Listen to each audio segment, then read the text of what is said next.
once I stopped, the symptom kept coming back. My skin kept on peeling, and it was so painful. But then I didn't want to stay reliant on medication for the rest of my life. It didn't make sense to me. Hello everyone, welcome back to Belonging Abroad, where we talk about how to create our own lives on a foreign land. And we're your hosts, Jill And Winnie. Yes. Okay, so today we're going to talk about how to self-care in a foreign country alone, when you're living alone. Scary. Yeah, I didn't know the importance of this skill until I moved away from my mom. Our main source of safety and comfort. Yeah. I am very interested in this episode for, well, some selfish reasons, because I have been facing a lot of health issues since I moved to Canada specifically, and I feel like once I deal with that, it just changed my mind completely about how I see my surrounding. So before, when I was looking for accommodation, I was considering everything but having quick access to medical, and now that's the only way that I feel safe and feel comfort when I move to a new place. Yeah, so I guess this whole topic is very important as well, because dealing with sickness by yourself is really difficult, especially if you are like me, like a crybaby. I am not very good at taking care of myself back then. So whenever there's minor inconveniences with my physical health, I'll be like, Mom, Dad, help. That happens a lot of time, and I was so dependent on how much they can take care of me. But moving away from home, I lost that kind of support and also that attention, and I had to do everything by myself. But also at times I feel sick, or if I don't feel so well, I also try not to tell my parents because they are far away, and I'm an adult now. I should be able to just take care of myself. So I think knowing that is important. Yeah, and moving to another country, to me, it feels kind of like being born again, because the whole environment just changed so drastically. I feel like even though it's air, but it's a different type of air. It's water, but the water is different. The food is different for sure. So it's like the changes just overwhelm my bodies a lot. But before, whenever I move to a new place, I just get so excited.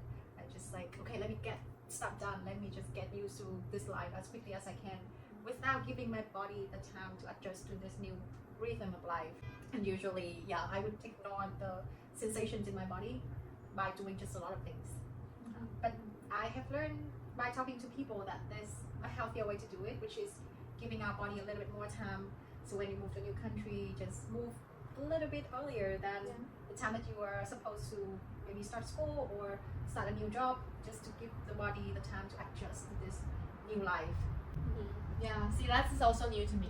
I didn't know, actually I really didn't know that actually physical environment can be such a huge like impact on our body, so can create some, even like some sickness or some issues. Yeah, and even so it means that I didn't know enough about my body, and that's why I always like went to doctors right away, because I didn't know what's going on with my body. And I always thought like doctors are quick, like they know everything, until when I moved to Canada the first 2 years, I didn't have health insurance. So I was forced to be in a situation where I had to sit with the sickness, like really listen to my body, how am I feeling, and I started to see some amazing things my body's doing, like it can actually heal itself. And it's I started to like listen to my body and read some books, and I know that like I'm not here to challenge the medical system, but sometimes the doctor, their opinions or their knowledge are not directly to my symptoms. So it's important for me to take the responsibility of myself to either decide to follow the instructions or not. So it's not like don't take their word as like God's word. There's so many things that I wanted to talk about from what you just said. Yeah. First of all, like doctors, they go to medical school for a long period of time, so it's very reasonable for us to just listen to what they advise us. However, I feel like our body is just one entity, and everything should be approached from the holistic way, instead of going into a specific area and just treat the symptoms of that area. Again, about the health insurance, not all of us has this ability to afford for health insurance here in North America, which is also kind of mind-blowing to me. I didn't know it was such a necessary thing either. But it's so important that we know the capacity of our body as well, because I do believe that there's different ways for us to support our body without having to go. Of course, there's still disease that absolutely require medication, but yes, there's still cases that we can heal ourselves. So for me, it's the same thing. I had skin issues when I first came here, and the first reaction I had is to go straight to a dermatologist and get prescription for some cream that I put on. And at the time, it made my symptoms went away for a short period of time, and I was happy with that. So I used that, but once I stopped, the symptom kept coming back. My skin kept on peeling, and it was so painful. But then I didn't want to stay reliant on medication for the rest of my life. It didn't make sense to me. So I needed to do some more research on myself. I actually got over the fear of reading biology, and I picked up a book or two about my immune system, just learn how my body is fighting for me, learn about hormones, because that's another big factor that has to do with skin. I learned about gut health, so anything that has to do with the food that we intake is also very influential on how we can support the body to do its functions. So yeah, like I think there's so many things that I have learned in general about health just by having to deal with the actual health issues.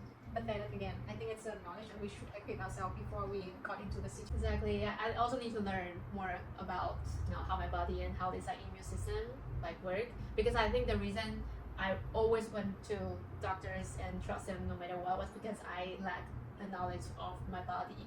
So I was less confident in myself in knowing my own situation. Oh, I totally agree with that. Yeah, I feel like having more knowledge is always a good thing to have. Yeah. To start with, though, we can always start listening to what's happening to our body through the sensations and the feelings that we have. You said that when you talk to the doctor, they do not know the exact symptoms. I feel the same way. Sometimes I go to the doctor, I feel like I lack the vocabulary to communicate how I feel with them. So right now, I try to, again, to tune in that feelings more and to find better words to describe what I'm feeling in my body. And that actually leads me to learn more about my period, because it's related to hormones, which was what I was reading before. And I learned that my painful, very unpleasant periods actually have different phases during my cycle. And through learning about those phases, I learned that there's also ways for me to support my body to go through those phases in a less turbulent way. So for example, I have incorporated seed cycling because I believe it kind of acts like a supplementary way to balance out some hormones so that it's ease out some of the symptoms, which I'm still experimenting for sure. But yeah, I feel more comfortable doing that than taking more painkiller to just subdue my immune system when they are working. Yeah, well, as a woman's period is such a big part of our life. That, years we have been through all these symptoms, half a month. Pre-period, during period, post-period. And before I started to understand my period and the symptoms it will bring to me, I was so confused about the things I'm feeling, like headaches, like swelling ankles or stuff, just so much discomfort in my body. And then the doctors wouldn't know, right? They wouldn't ask me, oh, are you on period? They will just try to see how to treat the symptoms itself. And so I think it's a time we, as a woman, we have to be patient and loving towards ourselves to know what's going on and what might happen during this cycle. I started to use an app to really get to know my body, and it helps to just decrease my anxiety a lot. Okay, that's a good way to calm ourselves down. But at the same time, dealing with anxiety, I think in general, is with or without a period, is another things that we should talk about in terms of health itself.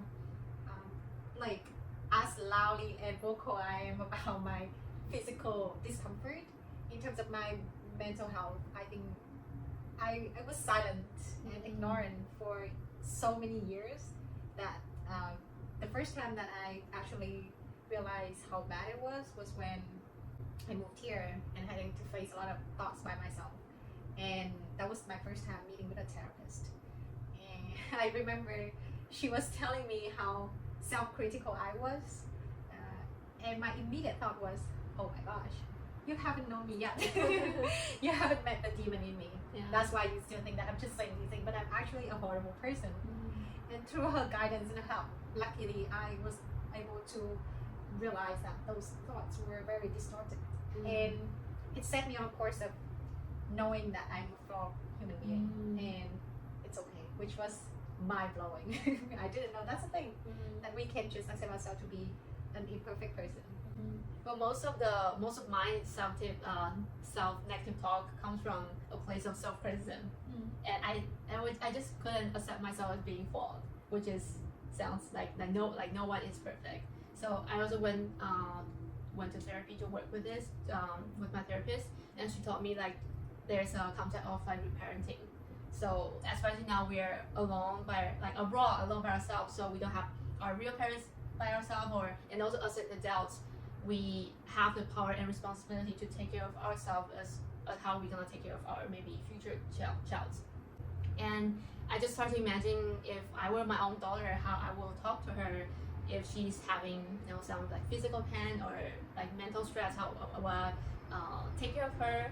And then I started to take myself out for like a self-love evening walk, just to imagine I'm my own mother and I'm checked in with my daughter to tell her like I love her and really give her validation. Yeah.